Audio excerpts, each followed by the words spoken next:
Hi guys, ఈ last క్లాస్లో మనం టాటాలజీ అంటేమో తెలుసుకుందాం. ఈ క్లాస్లో కాంట్రడిక్షన్ అంటే ఏమో తెలుసుకుందాం. Definition: a statement that is always false regardless of the truth values of its components.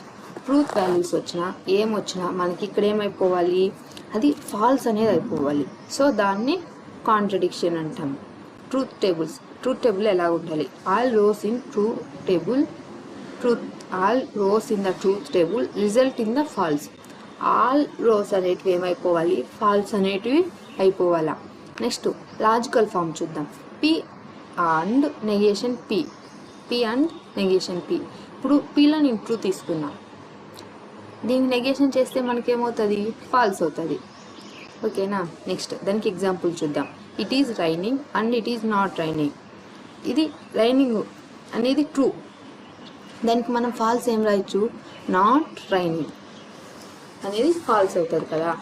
So అలాగా use to identify impossible situations or logical inconsistencies.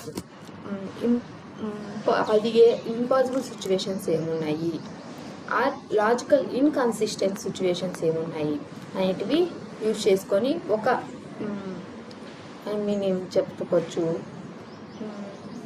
ఒక లాజికల్ ఫామ్ని యూజ్ చేసుకొని మనం ఫైండ్ అవుట్ చేద్దాం ట్రూత్ టేబుల్ లాగా. అప్పుడు మనకు అర్థమవుతుంది ఇది అవుతుందా కాదా, కాంట్రడిక్షన్ ఫైండ్ అవుట్ చేయగలుగుతామా కాదా అనేది. నెక్స్ట్ ట్రూత్ టేబుల్ చూద్దాం. ఇక్కడ ట్రూత్ టేబుల్లో నేను 2 వేరియబుల్స్ తీసుకున్నా. అంటే ఏమి, 2 పవర్ n, 2 పవర్ 2, అప్పుడు 4 అవుతాయి. 4 అంటే ఏం రావాలి మనకి, సో 4 రోస్ అనేటివి ఫామ్ చేసుకుంటాం. సో పి అంటే ట్రూ ఫాల్స్, మొత్తం 4 కండిషన్స్ ఉన్నాయి కాబట్టి 4 రోస్. సో ఇక్కడ నెక్స్ట్ క్యూకి ఏం చేసా, ఒక ట్రూ ఒక ఫాల్స్ అనేటివి అప్లై అవుతాయి. నెక్స్ట్ నెగేషన్, ఈ పీకి నెగేషన్ చేయాలా. నెగేషన్ పీలో ఇక్కడ పీకి ట్రూ ఉంది, ఇక్కడ నెగేషన్ చేస్తే ఏమవుతుంది, ఫాల్స్. ఇక్కడ ట్రూ ఉంది, దీనికి నెగేషన్ చేస్తే ఏమవుతుంది, ఫాల్స్. ఇక్కడ ఫాల్స్ ఉంది, దీనికి నెగేషన్ చేస్తే ఏమవుతుంది, ట్రూ. ఇక్కడ ఫాల్స్ ఉంది, దీనికి నెగేషన్ చేస్తే ట్రూ. నెక్స్ట్ ఇక్కడ మనం ఏం ఫైండ్ అవుట్ చేయాలి, negation P and Q. And అంటే ఏం చెప్పుకున్నాం, 2 ట్రూ ఉంటే మాత్రమే ట్రూ అవుతుంది, ఒకటి ట్రూ ఉంటే ట్రూ కాదు. 2 ట్రూ ఉంటే మాత్రమే ట్రూ అవుతుంది, రిమైనింగ్ కండిషన్స్ అన్ని ఫాల్స్ అవుతాయి. ఫాల్స్ 2 ఇక్కడ డిఫరెంట్ ఉన్నాయి, సో ఇదేమైపోతుంది మనకి, ఫాల్స్ అవుతుంది. ఫాల్స్ ఇక్కడ కూడా అంతే, అండ్ కండిషన్ని సాటిస్ఫై చేయదు, ఇక్కడ కూడా ఏమైపోతుంది, ఫాల్స్ అవుతుంది. ఇక్కడ ట్రూ అనేది అండ్ కండిషన్ని సాటిస్ఫై చేస్తుంది, సో ఇది ట్రూ అవుతుంది.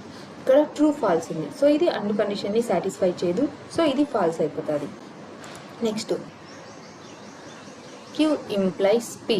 ఇంప్లైస్ అంటే ఏం చెప్పుకున్నాం, ఒక ట్రూ ఉన్న 2 ట్రూ ఫాల్స్ అనేది ఉంటే మాత్రమే ఫాల్స్ అవుతుంది, రిమైనింగ్ అన్నీ ఏమవుతాయి, ట్రూ అవుతాయి.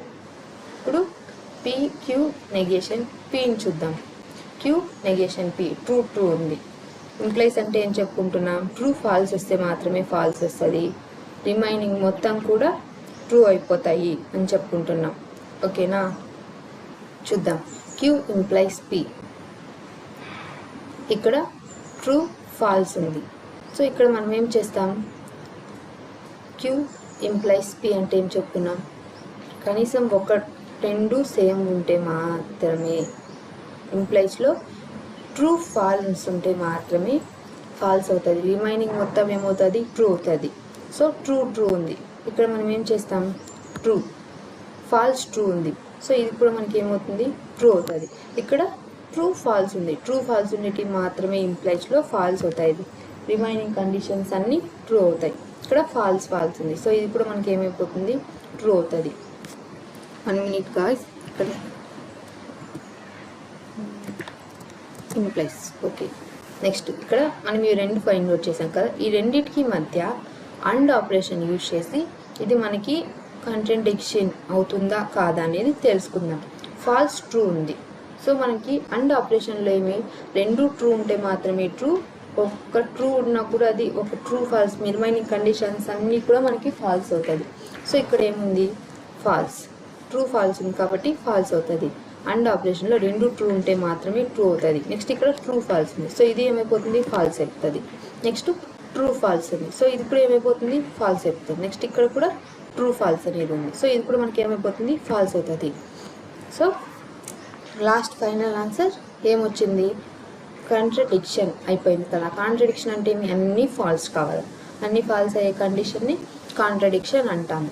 Thank you guys. నెక్స్ట్ క్లాస్లో మనము కాంట్రడిక్షన్ తెలుసుకున్నాం కదా. ఇంతకుముందు క్లాస్లో ట్రూత్ టేబుల్ తెలుసుకుందాం.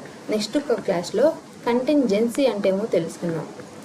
మీకు ఏమైనా డౌట్స్ ఉంటే కామెంట్ సెక్షన్లో కామెంట్ చేయండి.